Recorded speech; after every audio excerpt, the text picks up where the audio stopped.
नमस्कार साथियों, स्वागत है आप सभी का आपके अपने YouTube channel mister SSC previous year में। तो दोस्तों, ये जो आपकी सीरीज़ है वो है एसएससी जीडी की सीरीज़ है। और इससे पहले हमारी 16 सेट हैं वो ऑलरेडी हो चुके हैं और ये 2019 का सेट है। लगभग 54 सेट हैं। इसी को हमारी कोशिश है कि ये 54 के 54 सेट सारे कंप्लीट किए जाएँ। तो हमसे जुड़े रहिए। और लगभग इसकी 16 जो टेस्ट हैं वो करवा चुके हैं हम, 16 सेट। और ये 17 सेट होगा और इससे पहले 16 हो चुके हैं। तो ज़रूर उस चीज़ को भी देखें, ठीक है। डिस्क्रिप्शन में उसका लिंक मिल जाएगा आप सभी को। और क्या करना था, और ये है कि भाई कोरोना बहुत भयंकर तरीके से चल रहा है और आपके बहुत सारे एग्जाम पोस्टपोन हो गए हैं, ठीक है। एसएससी सीएचएसएल अभी पोस्टपोन हो गया है और एसएससी सीपीओ, ठीक है, एसएससी सीपीओ का जो मेंस था वो भी अभी पोस्टपोन कर दिया गया है, ठीक है। आज नोटिस आया उसका और ये सब चीज़ें हो रही हैं। तो आप भी समझो, बहुत भयंकर चीज़ें हो रखी हैं दुनिया में, जो इतनी भी है, स्पेशली भारत के अंदर तो बहुत भयंकर स्थिति हो रखी है, ठीक है। तो ये सब चीज़ें ये मत समझें कि कोई राजनीतिक कोई मुद्दा है, राजनीतिक तंत्र है, कुछ भी हो सकता है, ठीक है। ऐसा नहीं है, सच में वास्तव में हालत बहुत ख़राब है, ठीक है। तो आप इस गंभीरता को समझें और थोड़ा सा ध्यान रखें अपने आप को और अपने परिवार को, सब, ठीक है। तो देख लेते हैं और जो पहला क्वेश्चन है वो देख लेते हैं। और इससे पहले यार ज़रूर लोगों को शेयर कर दो यार, अपने दोस्तों को शेयर कर दो ताकि वो भी आ जाएं और जुड़ जाएं इस चैनल से, ठीक है। तो देखते हैं, देखो पहला क्वेश्चन क्या कहता है। पहला क्वेश्चन क्या कहता है, देखो इसको बोलते हैं डीए का क्वेश्चन है और इसके ये जो हमारे पास इंफॉर्मेशन दे रखी है, ठीक है, इन्फॉर्मेशन है और इस रिलेटेड हमको ये क्वेश्चन का जवाब देना है। तो क्या कह रहा है कि परीक्षा में 4 अलग अलग विषयों में 5 छात्रों द्वारा प्राप्त अंकों का प्रतिशत दर्शाती है।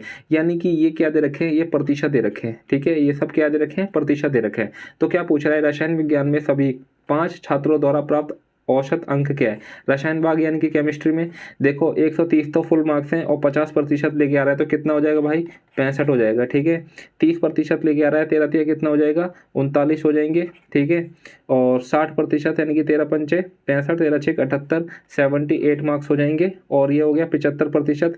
तो 75% कितना हो जाएगा, 75%, यानी कि 130 का कितना निकालना होगा, 75%, ठीक है। 25 तिया 75, 25 चौक 100 और 4 एकम 4, 4 तिया 12, 1 4 दूनी 8, 4 पंजे 20, 3 पंजे 15 की 1, 3 दूनी 6 और 1 7, 3 तिया 9, 97.5। तो इस तरीके से ही हमने सबके निकाला था, ठीक है। 27.5 हो जाएगा, ठीक है, 97.5। और लास्ट देख लेते हैं, लास्ट में कितना है, 35%, यानी कि 130 का 35%, ठीक है। 5 7 35, 5 दूनी 10, 1 0 से 1 0 कट गया, 2 एकम 2, 2 6 के 12, 2 पंजे 10, यानी कि 7 पंचे 35, 7 पंचे 35 हो जाएगा, हासिल लगा 3, 7 6 के 42, 3 कितना हो जाएगा, 45। तो इसको कितने मिले हैं, 45.5।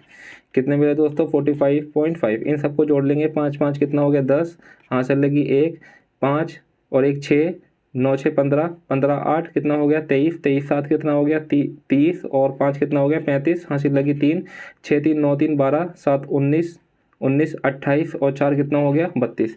तो टोटल कितना हो गया भाई, 325 नंबर लेके आया है ये चार बंदे हैं, हरीश, रमन, राजेश और मनोज और अजमत। ये सारे कितने लेके आए हैं, 325। इन 325 को हम क्या करेंगे, 5 से कर देंगे भाग, ठीक है। 5 एकम 5, 5 6 के 30, 5 25। आंसर कितना हो जाएगा आपका, आंसर हो जाएगा 65, ठीक है। तो ये बेसिकली इसके अंदर एवरेज पूछ रहा था, एवरेज का कंसेप्ट था और बहुत ही हमने अच्छी तरीके से इसको कवर कर दिया है, ठीक है। 65 इसका आंसर हो जाएगा। और मैं इसके साथ में ना आपको बेसिक भी कराने की कोशिश कर रहा हूँ, ठीक है। बेसिक ये था कि जब भी एवरेज निकालते हैं ना, तो एवरेज का कितना मतलब होता है, एवरेज का मतलब ये होता है कि कुल अंक, ठीक है। कुल अंक क्या हो गए, यानी कि ये परसेंटेज दिया हुआ है, ठीक है। तो 130 थे कुल अंक, 130 का 50% निकाला, 65 आया। और 30% निकाला, 39 आया। 60% निकाला, 78 आया। और 75% निकालेंगे तो 97.5 आएगा। और 35% निकालेंगे तो 45.5 आएगा। इन सबको जोड़ देंगे तो कितना आ जाएगा, 325। तो 325 यहाँ पे ले लिया, देखो 325 ये ले लिया। और फिर क्या करना है, नीचे लिखते हैं इसके अंदर नंबर ऑफ आइटम्स। तो कितना आइटम्स है भाई, 5 आइटम्स है, 5 को से भाग कर दिया था तो कितना आ गया था आंसर आपका, 65 इसका आंसर आ गया था, ठीक है। उम्मीद करता हूँ कि आपको सबको समझ में आ गया होगा, ठीक है। और हाँ यार, शेयर जरूर कर दो और सब्सक्राइब भी जरूर कर दो, ठीक है। देखते हैं नेक्स्ट क्वेश्चन। 15 वस्तुओं का क्रय मूल्य, अगर मैं बात करूं 15 वस्तुओं का क्रय मूल्य को क्या बोलते हैं हम, सीपी, ठीक है। 12 वस्तुओं के विक्रय मूल्य के बराबर है, ठीक है, 12 वस्तुओं के एसपी के बराबर है, और विक्रय मूल्य को क्या बोलेंगे, एसपी, ठीक है। तो बताना है लाभ हुआ है या फिर हानि हुई है। एक बार बताओ, ये सीपी है और ये एसपी है, इस सीपी के अगर यहाँ से मल्टीप्लाई हो रहा है, देखो यहाँ पे कोई निशान नहीं है, तो इसका मतलब क्या हो रहा है, ये मल्टीप्लाई हो रहा है, तो एस पी कहाँ पे आ जाएगा, नीचे आ जाएगा, और ये 12 यहाँ पे है और ये 15 इसके नीचे आ जाएगा। इसका क्या मतलब हुआ, इसका ये मतलब हो गया कि सी पी की वैल्यू कितनी हो गई 12 और एस पी की वैल्यू कितनी हो गई 15। तो बताओ ये चीज़ सी पी कितनी थी, यानी कि उसको कितने की पड़ी, 12 रुपये की, और वो बेच कितने की रहा है, 15 रुपये की। तो फ़ायदा कितने का हो गया भाई, 12 और 15, 15 में से 12 का फ़ायदा कितने का हुआ, 3 का। तो अब जो भी परसेंटेज निकालेंगे, यानी कि जो भी हानि होगा या फिर लाभ होगा, वो किस पे होगा, सीपी पे होगा। तो सीपी कितना आ गया, 12 नीचे आ गया, और प्रतिशत का 100, ठीक है। 3 एकम 3, 3 चौक 12, 4 एकम 4, और ये कितना हो जाएगा 25, यानी कि आंसर कितना हो जाएगा आपका 25% क्या हो गया इसको भाई, इसको हो गया लाभ, ठीक है। तो आंसर क्या हो जाएगा 25% लाभ। बहुत आसान क्वेश्चन था, और उम्मीद करता हूँ ये भी आपको क्वेश्चन बहुत अच्छी तरीके से समझ में आ गया होगा, ठीक है। चलो नेक्स्ट क्वेश्चन देखते हैं। बेसिक कंसेप्ट है और कुछ नहीं है कि जब हम कोई चीज़ खरीदते हैं ना तो उसको बोलते हैं सीपी, और जब हम कोई चीज़ बेचते हैं तो उसको बोलते हैं एसपी। अब जैसे मैं हूँ, अगर मैं कोई एक आइटम लेके आया 100 रुपये का, और मैंने उसको 125 रुपये का बेच दिया, तो देखो मैं लेके तो आया था 100 का और बेच मैंने दिया 125 का, तो यहाँ पे फ़ायदा कितना हो गया, मुझे ऐसे समझो 25 का फ़ायदा हो गया। बस वही चीज़ थी और कुछ नहीं था इसके अंदर, और कोई लेना देना नहीं है इसके अंदर, ठीक है। नेक्स्ट क्वेश्चन देख लेते हैं भाई। क्या कह रहा है कि अर्थमेटिक लिखा हुआ है, शब्द में आई अक्षर होने के प्रतिशत क्या है। देखो ये क्वेश्चन पूछा गया था 2018 CGL प्री में, ठीक है, और यही सेम मतलब थोड़ा सा बदल दिया गया है, और यही सेम 2019 में पूछा गया है, किसमें, जीडी में, ठीक है। तो आप ये इस तरीके से डिस्टिंग्विश नहीं कर सकते किसी क्वेश्चन को कि नहीं भाई ये तो जीडी का क्वेश्चन है, ये फिर सीजीएल जैसे एग्जाम में कहाँ पूछा जाएगा, ठीक है। तो ऐसा भाई बिल्कुल मत समझना, ठीक है। अगर कोई क्वेश्चन जीडी में पूछ सकता है तो वो एसएससी के किसी भी एग्जाम में पूछ सकता है, ठीक है, ये आप चीज़ समझो, ठीक है। तो इसलिए मैं कह रहा हूँ कि हर चीज़, यानी कि हर पेपर जो भी हम करा रहे हैं इस प्लेटफॉर्म पे, आप उससे जुड़ें और हर पेपर करें उसको, ठीक है। आपको करना ही तो है, कितना टाइम लगता है, फटाफट करा देंगे, और आप करो, उससे तैयारी करो और अपनी नॉलेज साफ करो, ठीक है। अब देखो रही बात, तो इसकी जानकारी थी 2018 में पूछा गया था सबसे पहले प्री में, और फिर 2019 जीडी के पेपर में आया। तो क्या कह रहा है, देखो आई अक्षर होने की प्रतिशत बताना है। देखो पूरे अर्थमेटिक में आई कितनी बार है, 1 बार, और ये 2 बार, देखो 2 बार है। अब देखो टोटल अर्थमेटिक में कितने अक्षर हैं, 1 2 3 4 5 6 7 8 9 10, टोटल कितने हैं, 10 अक्षर हैं। इनटू में कितना हो जाएगा 100, ठीक है। 2 एकम 2, 2 पंजे 10, 5 एकम 5, 5 दूनी 10, कितना हो जाएगा भाई, यानी कि 20% हो जाएगा, यानी कि 20% आपका आंसर हो जाएगा। यानी कि आई अक्षर होने की संभावना कितनी है भाई, 20%, ठीक है। नेक्स्ट क्वेश्चन देखते हैं।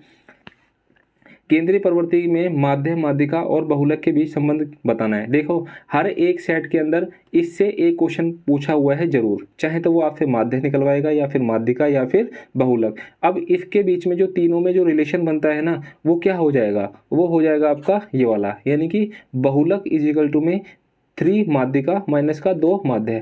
ठीक है, ये फार्मूला आप याद कर लो, क्योंकि ये है याद करने वाला, ठीक है। और ये इससे डायरेक्ट रिलेटेड कोई क्वेश्चन बन सकता है। क्वेश्चन क्या बन सकता है कि आपको बहुलक की वैल्यू दे देगा और माध्यिका की वैल्यू दे देगा, आपको पूछेगा कि बताओ माध्य कितना होगा। कहने का मतलब ये है कि ये 3 चीज़ हैं, इनमें से 2 चीज़ों का आपके वैल्यू दे देगा और एक आपसे निकलवा लेगा, ठीक है। और बहुत ईजी भी है, और अगर आपको ये फॉर्मूला पता है तो बहुत ज़्यादा इजी है, अगर आपको नहीं पता है तो बहुत ज़्यादा टफ है, ठीक है। नेक्स्ट क्वेश्चन देखते हैं। एक व्यक्ति 60 किलोमीटर घंटे की गति से एक स्थान, यानी कि देखो यहाँ से है और ये P है और ये Q है, कोई बंदा A है और यहाँ से ये 60 किलोमीटर की गति से जा रहा है और Q और अपनी गति से को 50% बढ़ाकर Q से वापस आता है। यहाँ से अगर मैं इसके अंदर 50% बढ़ा दूंगा तो कितना हो जाएगा, यानी कि 60 से कितनी की हो जाएगी स्पीड, 90 की हो जाएगी। देखो यानी कि 60 था, 50% मैंने बढ़ा दिया, कितना हो जाएगा 50 एकम 50, 50 दूनी 100, 2 एकम 2, 2 तिया 6, यानी कि 30 बढ़ा देगा तो कितना हो जाएगा 50% बढ़ जाएगी। पहले तो कितनी थी 60, अब 30 और बढ़ा रहा है तो कितनी हो जाएगी स्पीड भाई, 90 हो जाएगी। यानी कि जब ये जा रहा था ना तो 60 की स्पीड में जा रहा था, जब ये आ रहा है यानी कि वापस क्यू से पी की तरफ आ रहा है तो स्पीड कितनी हो जाएगी, 90 किलोमीटर प्रति घंटा। यहाँ पे मैंने किलोमीटर प्रति घंटा नहीं लगाया तो इसका मतलब ये मत समझना कि मेरे को पता नहीं है, मैंने जानबूझ के नहीं लगाया, ठीक है। अब देखो, अब कह रहा है कि व्यक्ति की औसत गति निकालना है, ठीक है। औसत गति निकालने का फार्मूला क्या होता है, 2xy अपॉन में x प्लस में y, ठीक है। अब देखो 2 तो ये हो गया, x क्या हो जाएगा, यानी कि p से q तक की दूरी किस गति से स्पीड से पार कर रहा है, ये 60 की स्पीड से, तो आ जाएगा 60 और इंटू में कितना आ जाएगा, q से p 90, इंटू में 90 और अपॉन में कितना हो जाएगा x प्लस वाई, यानी कि 60 प्लस में 90, ठीक है। तो देख लेते हैं यहाँ पे देख लेते हैं, ठीक है। 2 इंटू में 60 इंटू में 90 और 90 और 60 कितना होता है, 150।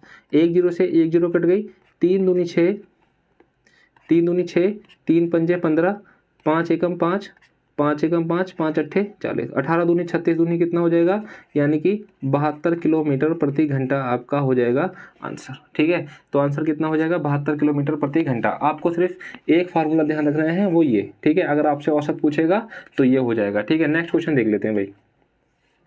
दो समबाहु त्रिभुज का क्षेत्रफल कितना दे रखा है, 36 और 64 दे रखा है, तो उनकी ऊंचाइयों का अनुपात क्या होगा। तो उनकी ऊंचाइयों का अनुपात क्या हो जाएगा, 6 और 8। कैसे हो जाएगा, अब एक बार बताओ भाई मुझे, एक थ्योरी है इस पे, वो देख लेते हैं, ठीक है।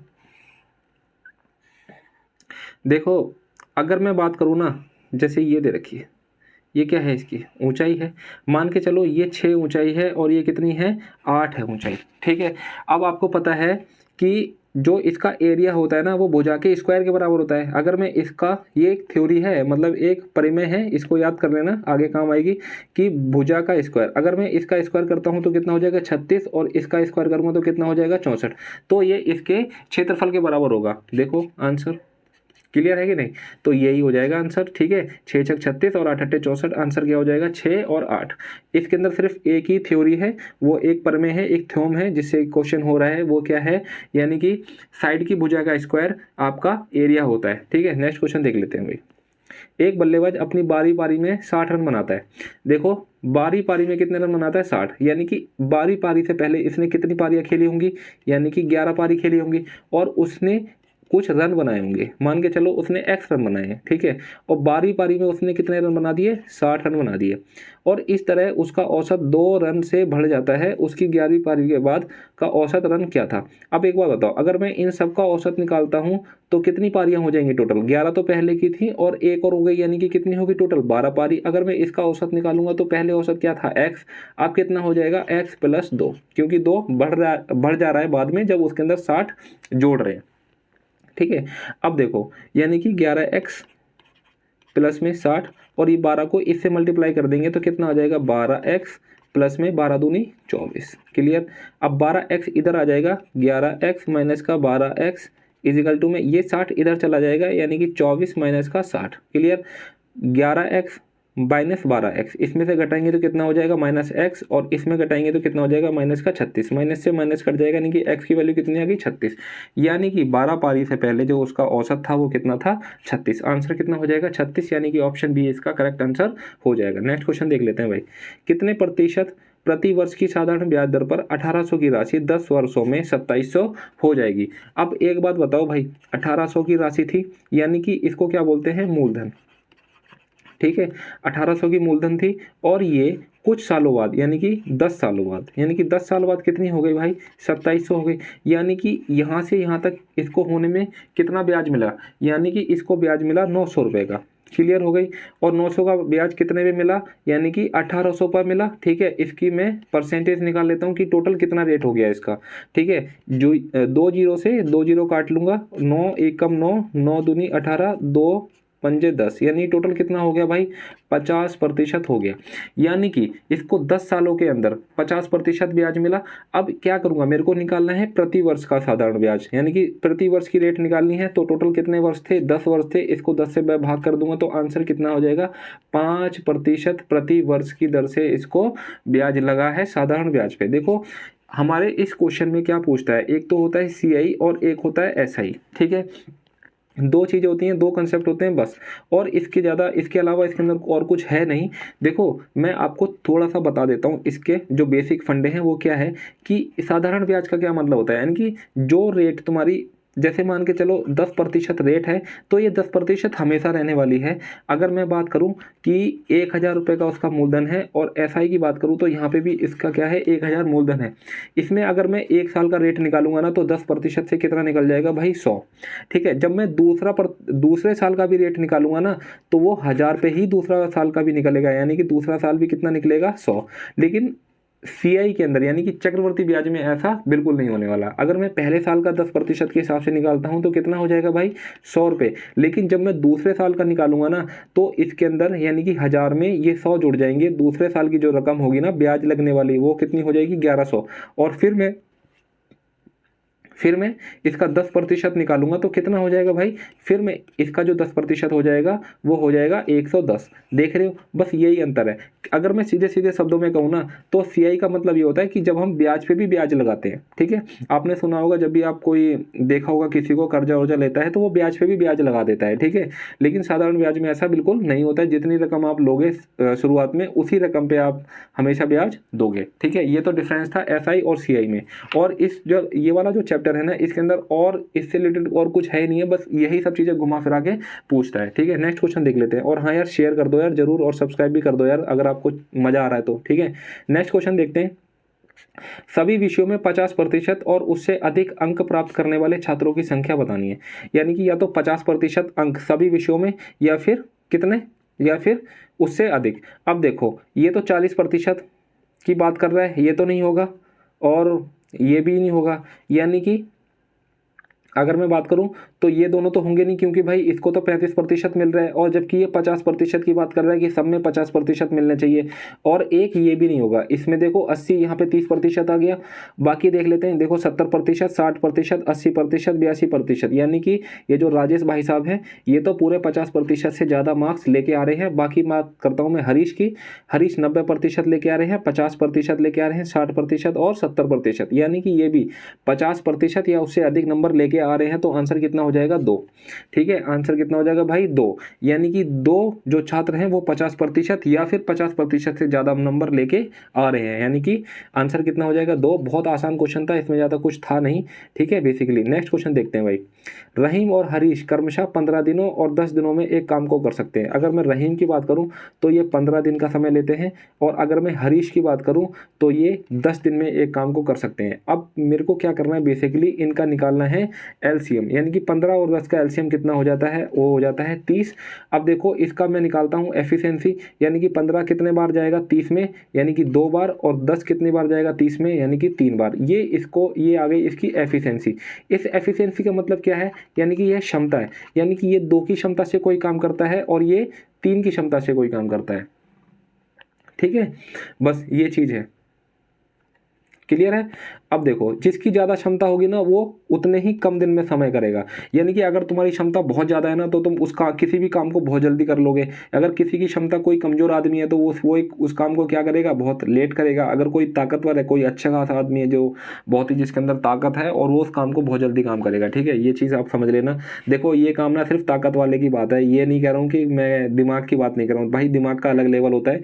दिमाग कोई चाहे पतला हो, चाहे मोटा हो, चाहे कैसा भी हो, उसके अंदर दिमाग अलग ही लेवल का होता है। ठीक है, तो ये सब चीज़ें इससे कंपेयर नहीं करेंगे, मैं सिर्फ ताकत की बात कर रहा हूँ। ठीक है, अब देखो ये एफिशिएंसी हो गई, ये क्षमता हो गई। अब क्या करें, यदि वे एक साथ काम करते हैं तो कितने दिनों में वही काम पूरा कर पाएंगे। देखो ये 2 की क्षमता से काम करेगा, और ये 3 की क्षमता से काम करेगा। जब मैं दोनों को मिला दूंगा तो ये 5 की क्षमता से काम करेंगे। समझ में आ रही बात, यानी कि 5 की क्षमता से काम करेंगे। और जो टोटल काम है वो कितना है, 30 यूनिट। और 5 की क्षमता से दोनों मिलकर काम करेंगे तो 5 एकम 5, 5 6 के 30। यानी कि टोटल काम कितने दिन में हो जाएगा भाई, 6 दिन के अंदर हो जाएगा। बहुत आसान क्वेश्चन था, कोई नहीं है, बहुत नॉर्मल क्वेश्चन है। ठीक है, नेक्स्ट क्वेश्चन देख लेते हैं। बस ये चीज़ ध्यान रखना है, इसका एलसीएम निकालना है, और फिर एफिशिएंसी से इसको करना है। और इसी से रिलेटेड एक क्वेश्चन और आ जाता है कि जब कोई मजदूरी होती है तो मजदूरी भी इसी रेशो में बटेगी, यानी कि 2 और 3 में। अगर मैं मान के चलता है इस काम के लिए टोटल मिला के 500 रुपये दिए गए हैं, ठीक है। तो ये पूछ सकता है कि क्वेश्चन में कि बताओ रहीम को कितना रुपए मिलेगा। देखो टोटल तो 500 था, रहीम की एफिशिएंसी कितनी थी 2, यानी कि रहीम की एफिशिएंसी 2 थी और नीचे कितना हो जाएगा, दोनों का टोटल कितना हो जाएगा 5। तो ये किसको मिल जाएगा, ये रहीम का हिस्सा हो जाएगा। ठीक है, ये एडिशनल इन्फॉर्मेशन है। और अगर बात करें हरीश की, तो हरीश कितना हो जाएगा, इनकी 500 रुपये का तो टोटल मजदूरी थी ही दोनों की, और इनकी जो क्षमता थी वो कितनी थी 30, तो इसको नीचे आ जाएगा 5, तो ये आ गया हरीश का हिस्सा। तो इस तरीके से क्या हो जाएगा कि दोनों का जो हिस्सा होगा वो उनके अकॉर्डिंग मिल जाएगा। ठीक है, उनकी क्षमता के अनुसार। ये तो नहीं हो सकता कि भाई किसी की कोई धीरे धीरे काम कर रहा है उसको ज़्यादा पैसा मिल जाए, ऐसा नहीं। यानी कि जिसकी क्षमता ज़्यादा होगी तो वो जल्दी काम करेगा और उसको उस हिसाब से पैसा दिया जाएगा। नेक्स्ट क्वेश्चन देख लेते हैं भाई, 61 क्वेश्चन देख लेते हैं। यानी कि 40 किलोमीटर प्रति घंटे की गति से चल रही एक ट्रेन 150 किलोमीटर की दूरी तय करने में लगने वाला समय बताना है। देखो एक ही फॉर्मूला है, चाल इजिकल टू में दूरी के बटे में समय। ठीक है, और लगभग 80% क्वेश्चन ना इसी फॉर्मूले पे हो जाते हैं। बस बात ये होती है कि चीज़ें आपको समझ में नहीं आती बस। ठीक है, चाल देखो कितना है, यानी कि 40 किलोमीटर है, दूरी कितनी है 150 किलोमीटर है, समय निकालना है। समय को आप टी मान लेते हैं। ठीक है, अब देखो 1 0 से ये 1 0 काट गई और ये टी इधर आ जाएगा, टी समय और 15 और नीचे कितना आ जाएगा 4। अब इसको भाग कर देते हैं, 4 एकम 4, 4 3 12, 3 बच जाएगा, 4 सत्ते 28, 4 पंजे 20, कितना हो जाएगा 3.75। 3.75 देखो 3.75 आ गया। अब इसका क्या होता है, दिक्कत क्या हो जाती है, अब मैं यहाँ पे ना 3.75 और मैं यहाँ पे हो जाता हूँ पजल कि यार यहाँ पे तो 3.75 है नहीं। ठीक है, तो यहाँ पे जब मैं पजल हो गया ना तब फिर प्रॉब्लम हो जाती है। अब मेरे को आंसर छांटने में दिक्कत हो जाएगी। इतना तो पता है कि 3 घंटे तो लगेंगे ही मुझे, तो ये वाला और ये वाला कट जाएगा। ठीक है, अब आंसर क्या हो सकता है, या तो ये हो सकता है या तो ये हो सकता है। अब इसको समझना है हमको कैसे करेंगे इसको। ठीक है, 3 को तो साइड में कर लो, कोई दिक्कत नहीं है। ये देखो 75 है ना, 0.75 था, इसको हटा के डबल जीरो लगा देंगे और इसको 60 से मल्टीप्लाई कर देंगे। ठीक है, 25 तिया 75, 25 चौक 100, 4 एकम 4, 4 एकम 4, 2 4 पंजे 20, 15 तिया कितना हो जाएगा 45। ठीक है, तो कितना हो गया, यानी कि 3 घंटे 45 मिनट, यानी कि ऑप्शन क्या हो जाएगा आपका डी एकदम करेक्ट आंसर हो जाएगा। ठीक है, यहाँ चीज़ थोड़ी समझने की थी, यहाँ पे थोड़ा सा टेक्निकल था, वो चीज़ आप समझ गए होंगे। देखिए नेक्स्ट क्वेश्चन देख लेते हैं भाई। वह सबसे छोटी संख्या कौन सी है जिसे 27, 45, 30 से भाग करने पर हर मामले में शेष 5 रहता है। जब भी इस टाइप का क्वेश्चन आ जाए ना, बस ये जो आपके पास 4 ऑप्शन दिए हुए हैं ना, बस इन्हीं से होगा और कोई भी ऐसा क्वेश्चन नहीं है जो इनसे ना हो। देखो हमेशा कितना बचाना है, 5 बताना है। अब मेरे को कोई एक ऐसा नंबर लेता हूँ जो क्या हो, जो ईजिली सबसे कट जाए। अब एक बार बताओ मुझे, अगर मैं 102, यानी कि पीछे कितना है भाई, पीछे 0 है। ठीक है, अगर मैं 102 को 30 से भाग करूंगा तो 5 रिमाइंडर बच जाएगा क्या, नहीं बचेगा। ठीक है, तो ये ऑप्शन नहीं हो सकता। 30 या 90, फिर 12 बच रहा है रिमाइंडर। ठीक है, अब मैं 308 की बात करता हूँ। ठीक है, 308 की बात करता हूँ और इसको 30 से भाग करता हूँ, और तब 30 से भाग करूंगा ना तो यहाँ पे 8 रिमाइंडर बच जाएगा। क्लियर हो रही बात, तो 8 रिमाइंडर बचेगा, तो ये भी नहीं हो सकता है ना। अगर मैं बात करूं 260 की, अगर मैं 260 की बात करता हूं और 1 0 से 1 0 कट जाता है, 3 8 24, यहाँ रिमाइंडर कितने का बच जाता है 2 का, ये भी नहीं हो रहा। अगर मैं 275 की बात करता हूं और मैं इसको 30 से भाग करता हूं, ठीक है, तो देख लेते हैं कैसे। 3 एकम 3, 3 27, 3 27, ये भी नहीं हो रहा, ये भी कैसे नहीं हो रहा, देख लेते हैं। 3 एकम 3 और 3 निम 27, और यहाँ पे देखो ये 5 रिमाइंडर बच गया, तो आंसर क्या हो जाएगा आपका, आंसर हो जाएगा 275। और कोई ऑप्शन है ही नहीं जिससे ये चीज़ें हो जाए, यानी कि 5 रिमाइंडर बच रहा है। अब देखो मैं अगर 227 प्लस में 5 अलग कर देता हूँ ना, तो देखो 30 से पूरा पूरा भाग हो जाएगा, 0 से 0 कट गए, 3 निम 27 हो गया कि नहीं। देखो 5 रिमाइंडर बच गया कि नहीं, बिल्कुल बच गया। ठीक है, आंसर कितना हो जाएगा आपका 275। अब ये मत समझ लेना कि छोटी से छोटी संख्या पूछिए तो आप 102 को लगा के आ जाएंगे, ऐसा कुछ नहीं है। ठीक है, आपको थोड़ा सा ध्यान देना है बस। नेक्स्ट क्वेश्चन देख लेते हैं। 6 व्यक्ति 24 दिन में 36 एकड़ फसल की कटाई कर सकते हैं, यानी कि 6 व्यक्ति हैं और 24 दिन लेते हैं और 36 एकड़ क्या कर देते हैं, काट देते हैं। इजिकल टू में 12 व्यक्ति हैं 18 दिनों के अंदर, और ये कितने एकड़ फसल को कटाई करेंगे, इसको मान लेता हूँ x। अब ये 12 और 18 कहाँ पे आ जाएगा, यानी कि इसके नीचे आ जाएगा। ठीक है, इसके नीचे कर देता हूँ, 12 इंटू में 18, 18 एकम 18, 18 दूनी 36, 12 एकम 12, 12 दूनी 36, 6 दूनी 12 दूनी 24, यानी कितना एकड़ काम करेंगे भाई, 24 एकड़ काम खत्म कर देंगे बिल्कुल। ठीक है, नेक्स्ट क्वेश्चन देख लेते हैं। किसी वस्तु के विक्रय मूल्य और क्रय मूल्य का अनुपात, यानी कि अगर मैं SP और CP यानी कि FP कितने दे रखा है 7 और CP यानी कि वो कितना दे रखा है 3।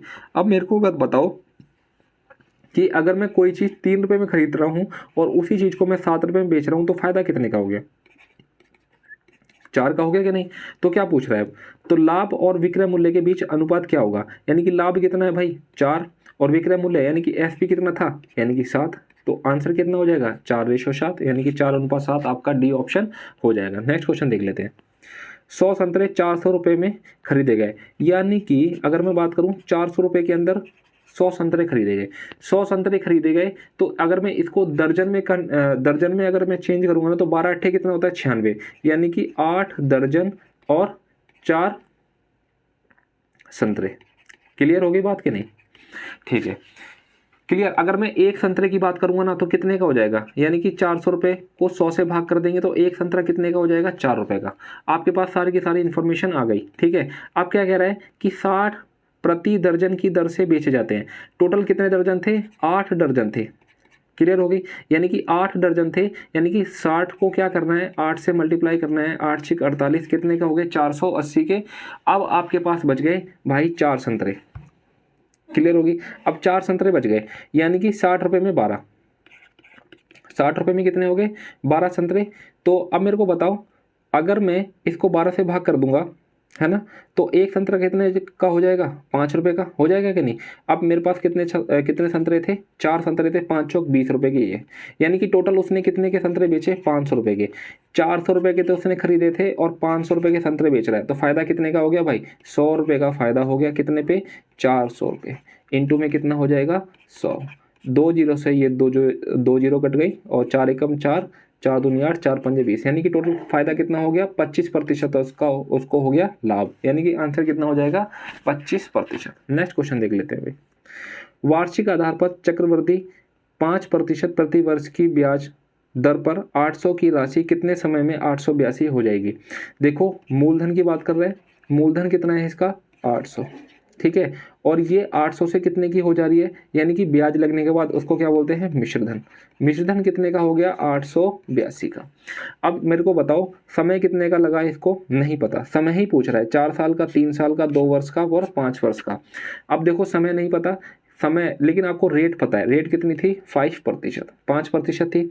अब देखो यहाँ से ब्याज कितना मिला टोटल ब्याज मिला इसको 82 रुपये का यानी कि 82 रुपये का ब्याज मिला। अब मैं क्या करता हूँ इस 82 का रेट निकाल लेता हूँ।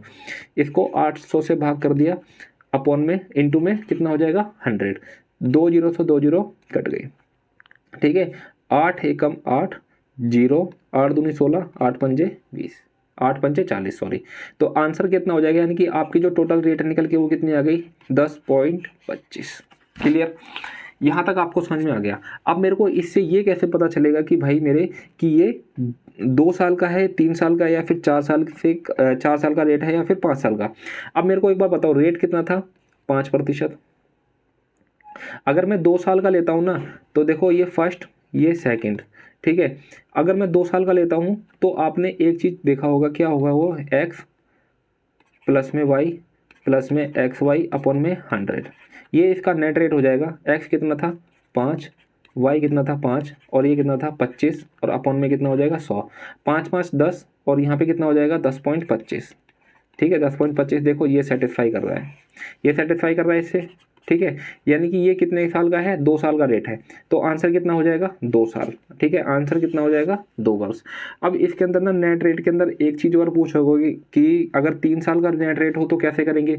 तो देखो 5 5 और ये 5 2 साल का देखेंगे। 2 साल का आपको निकालना आई क्या कितना है 10.25।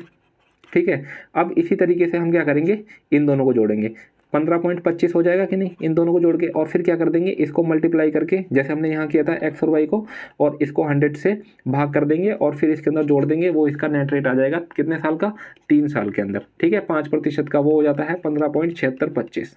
ठीक है, 3 साल का रेट ये याद कर लो आप, बहुत बेहतर रहेगा। ठीक है, नेक्स्ट क्वेश्चन देख लेते हैं। 5 संख्याओं का औसत 120 है। अगर मैं टोटल नंबर निकालता हूँ, 5 संख्याओं का औसत अगर 120 है, टोटल कितना हो जाएगा 12 पंचे 60, यानी कि कितना हो जाएगा 600। यदि एक संख्या को अलग किया जाए तो शेष 4 संख्याओं का औसत, अगर मैं 4 संख्याओं का औसत निकालता हूँ तो कितना हो जाएगा 13 130, यानी कि 130 को 4 से मल्टीप्लाई करूंगा तो कितना हो जाएगा 13 चौक 52, यानी कि 520। तो पूछ रहा है कि अलग की गई संख्या कितनी थी, तो देखो अलग की गई संख्या कितनी थी 80। बहुत आसान क्वेश्चन था, इन दोनों में से घटा देंगे। देखो यहाँ 5 थी या 4 थी, जो टोटल निकाला गया है वही उन्हीं का तो डिफरेंस आएगा। ठीक है, तो 600 में से 520 घटा दिया तो कितना हो जाएगा 80 आपका आंसर हो जाएगा। नेक्स्ट क्वेश्चन देख लेते हैं। बोर्ड मास का क्वेश्चन है, इसको हमेशा लास्ट में करना है। ठीक है, लेकिन अभी मैं यहाँ पे करवा दे रहा हूँ आपको। देखते हैं, ध्यान से देखेंगे। 28 में से सबसे पहले ब्रैकेट सॉल्व करते हैं। 28 में से 4 जाएगा तो कितना बचेगा भाई 24। ठीक है, यहाँ पे मैं डायरेक्ट लिख देता हूँ 24, और 2 दूनी 4, यहाँ पे डिवाइड में आ जाएगा 4 प्लस के अंदर 2। ठीक है, 4 6 24, 6 2 कितना हो जाएगा 8, यानी कि 5 प्लस में 8 माइनस का 2, 8 5 13, 13 में से 2 जाएगा कितना हो जाएगा 11। कुछ गड़बड़ कर दी देखो हमने। 28 में से 4 जाएगा तो कितना हो जाएगा 24 का भाग यहाँ पे हो जाएगा, भाग यहाँ पे हो गया तो 2 दूनी 4, 4 इसका नीचे आ जाएगा, प्लस का हो जाएगा 2। ठीक है, 4 6 24, 6 2 8 हो जाएगा, और 8 5 13, 13 में से 2 जाएगा 11, जो कि बिल्कुल नहीं हो रहा है ये। ठीक है, कुछ इसके अंदर गड़बड़ है, वो देखते हैं बाद में। ठीक है, नेक्स्ट क्वेश्चन देख लेते हैं अभी। नेक्स्ट क्वेश्चन भी किसका है, बोर्ड मास का है, इसको भी ध्यान से देखते हैं। यानी कि 54 माइनस 2 20 प्लस में 12 के बटे में कितना हो जाएगा 4, इंटू में कितना हो जाएगा 3 माइनस का 4। ठीक है, प्लस में 10।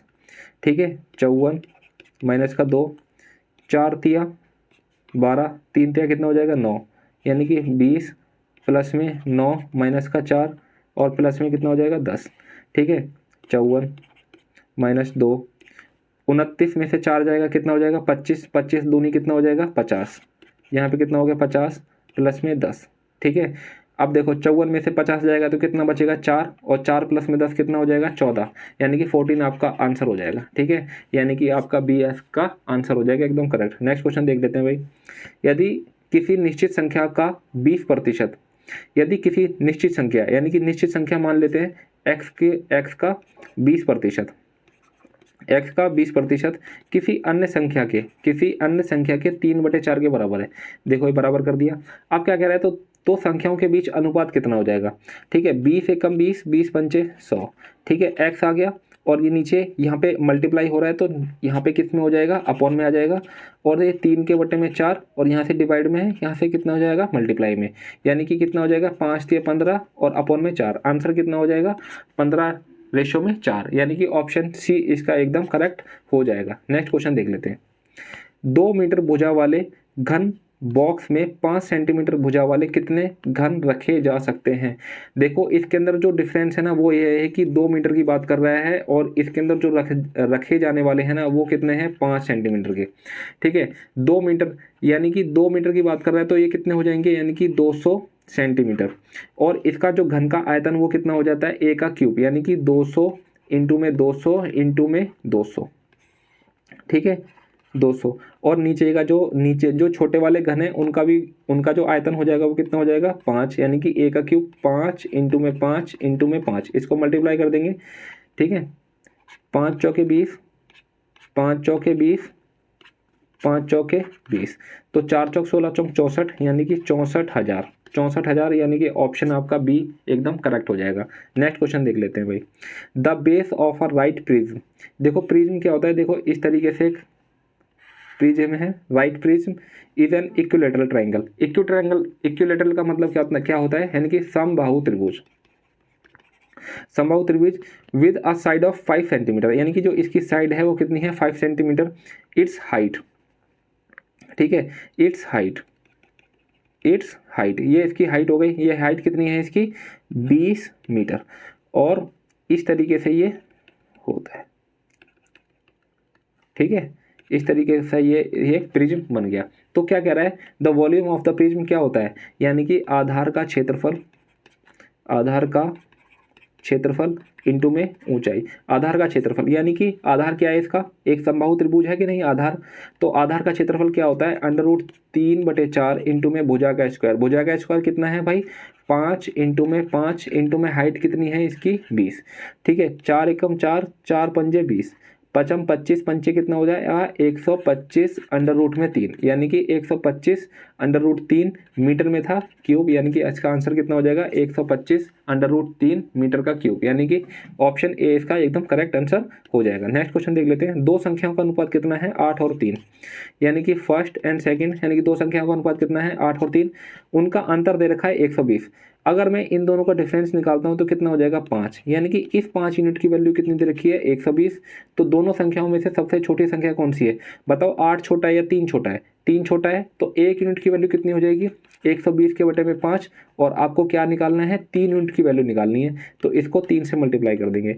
5 एकम 5, 5 दूनी 10, 5 चौक 20, 24 तिया कितना होता है 72, यानी कि आपका ए ऑप्शन एकदम करेक्ट आंसर हो जाएगा। नेक्स्ट क्वेश्चन देख लेते हैं, 2500 अंकित मूल्य वाली, देखो ये जो अंकित मूल्य है ना, इसका क्या मतलब है, अंकित मूल्य का मतलब है MRP, ठीक है, अंकित मूल्य का क्या मतलब है MRP, यानी कि कोई चीज़ 2500 की थी और इसको कितने की पड़ रही है 22 रुपये की मिल जाती है, ठीक है, तो कितने प्रतिशत की छूट दी गई, देखो अगर आपको कभी भी किसी भी चीज़ पे छूट दी जाती है ना, वो हमेशा MRP पे दी जाती है, यानी कि अंकित मूल्य पे दी जाती है, MP पे दी जाती है, ठीक है, तो कितने की छूट दी गई भाई 300 की छूट दी गई, कितने की 300 की छूट दी गई, कितने पे, यानी कि 2500 पे, ठीक है, परसेंटेज निकालना है, 2 जीरो से 2 जीरो कट गई, 25 एकम 25, 25 एकम 25, 2 बच जाएगा, 25 दूनी 50, आंसर कितना हो जाएगा आपका 12%।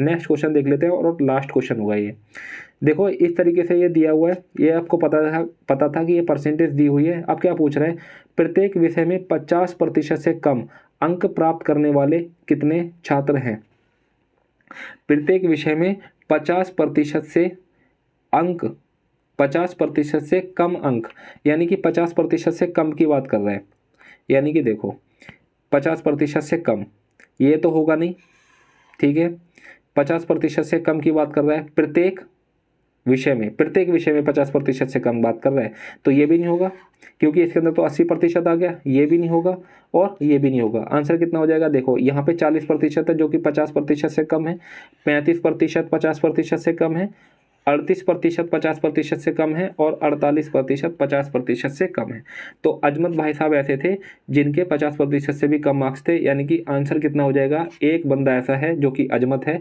जिसके 50% से कम मार्क्स है, ठीक है, तो ये तो आपके हो गए 25 क्वेश्चन कंप्लीट। अब आपको बताना है कि आपको कैसा लगा, ठीक है, आप इसको ज़रूर बताएं कि आपको मज़ा आया कि नहीं आया, कोई चीज़ में थोड़ी गड़बड़ी दिखी या नहीं दिखी, ठीक है, और बाकी एक क्वेश्चन था जो कि दिक्कत कर रहा था, ठीक है, उसको देख लेते हैं, ये वाला क्वेश्चन है, एक बार फिर से देखते हैं इसको, ठीक है, एक बार फिर से देखते हैं, इसको साइड में करते हैं और